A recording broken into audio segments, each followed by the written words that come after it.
Hey, I missed everyone last week, but I had no voice. I was so sick. I had laryngitis. I don't even have a good story to go with it. It had just been a lot of travel and a lot of work, and I left my voice somewhere in New York City, not even on the marathon course because I came home on the Saturday night. I left it in a building where I watched a really awesome play that had a lot of singing going along with it. It was awesome. Anyway, welcome to my favorite time of the week. Hopefully, it's your favorite time too. But it's also an interesting time of the year, right? It's if you just ran a marathon, I hope you are not yet thinking about the next thing. I hope you're still soaking in all the love, all the accolades, all the pride, because my God, I am proud of you. And I hope everyone around you is telling you all the time how proud they are of you. A marathon is a massive, massive undertaking. And this is one of my favorite jokes that I make it just when talking with anyone in my life is the thing I feel like because I move fast, talk fast, think fast. The thing I don't feel I always get enough recognition for, like the personality trait, is my patience. I'm an exceedingly patient person. I'm a marathoner, for crying out loud, right? When you think about it, you've got to be tenacious AF to consider a marathon, to train for a marathon.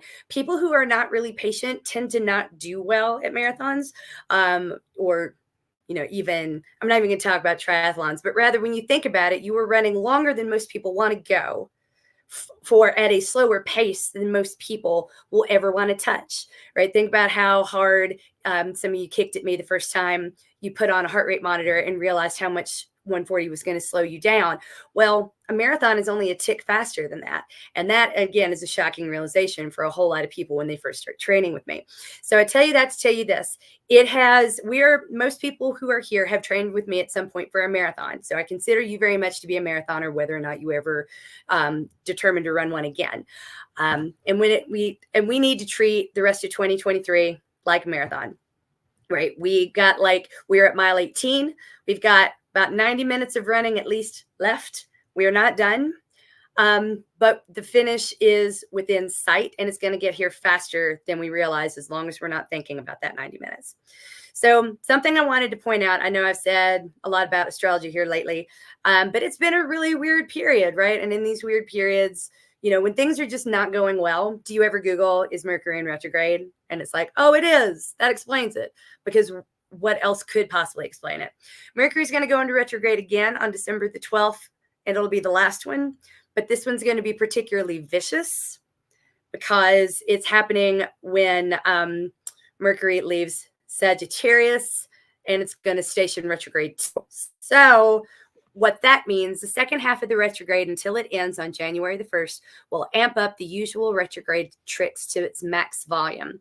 Since Mercury is detriment in Sagittarius, I'm Sagittarius rising, retrograde Mercury here feels like a bit one giant parade of filling your favorite expletives. But it isn't to be feared or dreaded. In fact, knowing ahead of time that this final retrograde of the year will be chaotic means you can prepare by having flexible expectations. So while the messenger planet is cavorting in a motorcycle through a circle of flames while juggling Sagittarius, and it feels like everything is crashing and burning around you, remind yourself to come back to the task at hand. Ask yourself if you're spending your energy or other resources wisely. And I can't think of a better way to sort of close out this year right now. Honestly, and I said at the beginning of the year in a minute that this would be our first normal year after for not perfectly normal, but normalish, more normaler than 2022 or even 2021 was, all things considered, with COVID, pandemics, lockdowns, what have you. Only just now, this year, have people started to return to office, and I know that is really draining. But I love this advice because just because this was the first normal year doesn't mean that we were all going to hit the ground running, quite literally, especially me. God knows I wanted to be. I was supposed to be in the New York City Marathon. I didn't even pick up my bib and my free shirt. When I knew I wasn't going to be able to train for it, I just took my mind off it completely, which is why I didn't tell a lot of people I was coming to town. It was very much a game time decision. I'd said all year that I wanted to, but I wasn't sure if it would be too painful. Turns out it wasn't. I had a really great time. I did things that I never get to do when I'm in New York because I'm always meeting with clients or I'm always running around. I saw shows. I haven't seen a show on Broadway in probably 15 years since I left New York. I mean, since I lived in New York would have been the last time, really. And that was, and I had a lot of fun randomly because I hadn't told anyone I was in town. I reached out to a college friend who I haven't spoken to literally since college. We're connected on Facebook though.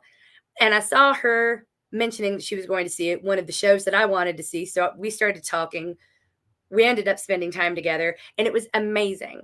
Absolutely amazing. And this is a person who I'm like, why haven't I been talking to her for 15 years? She's amazing. And that's really what I tell you that again to underscore that in a chaotic time, there are going to be moments of beauty, even if they're not the ones that you plan for. So between now and the end of the year, I want you to go with the flow. Make coffee with the friend on Facebook that you haven't seen in a while. Unless there's a really good reason why you haven't seen them, don't try to force it, right? If you do not try to force a goal on yourself, I want you to be excited about that goal. Everyone who ran New York last weekend was so excited to do it and to be there that it really reinforced the decision for me to not even attempt training, because even if I had, I wouldn't have been in the headspace where they were, and they were absolutely in the right headspace to run and have a really great day. Even if the finish time wasn't what you were planning on, the fact of the matter is that they were ready to be there. And they were excited that morning. They had a good New York experience. And that's what I want for everyone. There's no point in doing this otherwise. In a year of really hard things, why ladle more hard things on your plate? You're not going to get paid for it. You're not going to get a bigger medal for it. And no one's really going to notice other than you. So if you're not excited, don't go. So as we start to think about 2024, if there's a piece of you that really kind of wants to get back into it but doesn't know where to start, reach out to me. I promise we are going to do another tiptoe. I've been so busy with work, travel, and then everybody, like October was a wash. I'm not going to lie to you. I was sick. The kids were sick, kidney stones. It was awful. It was just a wash. I don't know what happened to it, but I spent almost that entire month in bed. We are going to be, I've already written the programs for it. We're going to be doing another tiptoe program. Can't promise exactly when it's going to start because every time I say it, it gets pushed back or I get a kidney stone, something terrible happens. But I'm looking for the second week of September, the first week of September, somewhere in there after Thanksgiving.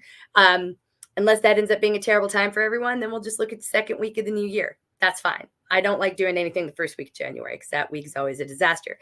But there will be things coming up. I am going to be doing a seminar on year ahead planning towards the middle of December to give you an idea of like what we have in store, what we're planning on doing, and to give you a way to start framing your thoughts if you think that a marathon or a half or a full or training of any sort is something that you might want to do next year. If you think, 2023, we are back in the office, I feel like I'm in a better rhythm, I would like to start incorporating again, then that webinar will be for you to start thinking ahead and making those plans. So yeah, I know that it feels like the astrology stuff is a little bit out there, but again, I do not have a crystal ball or a way to predict the future, but people have been reading the stars for a very long time. And it's nice to be told, hey, chaos is coming. Why? Flexible expectations. Don't be hard on yourself between now and the end of the year. Well, I mean, we haven't been hard on ourselves all year long, hopefully. Now is not the time to start. Now is not the time to make big, huge plans or try to force yourself into a box that hasn't been fitting all year long. It's not going to fit now. Now is the time to kind of be gentle with yourself. Take the vitamin D. Take the extra iron and magnesium with vitamin C, because otherwise iron can be really constipating. Let's be real. Now is the time to be thinking about the things that you want to do in 2024, aside from the races. Do you want to take vacation? Do you want to take some time off? Do you maybe want to change jobs? Are you going to be an empty nester? What sort of things are on the horizon that you might want to start getting excited about, planning around, or thinking for? That will be something that we discuss in the webinar too. But I really just want you to spend the rest of 2023 just thinking, just dreaming big dreams, sketching them on paper, but not committing them to your calendar and saying, I'm going to do it. Like, after the craziness ends, and it's literally going to end between December 22nd and January the 1st, let's not do anything until this next big Mercury retrograde is over. Just take an exhale, make the plans, make the dreams, but don't start the execution until 2024. There's really no point.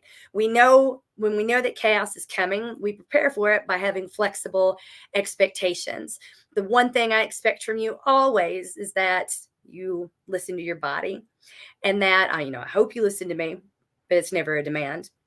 I just hope that you're listening to your body. I hope you're taking those good cues, and I hope you're taking care of yourself, because it's been a really weird time. So that's really all I had to say this week. We did not have any questions.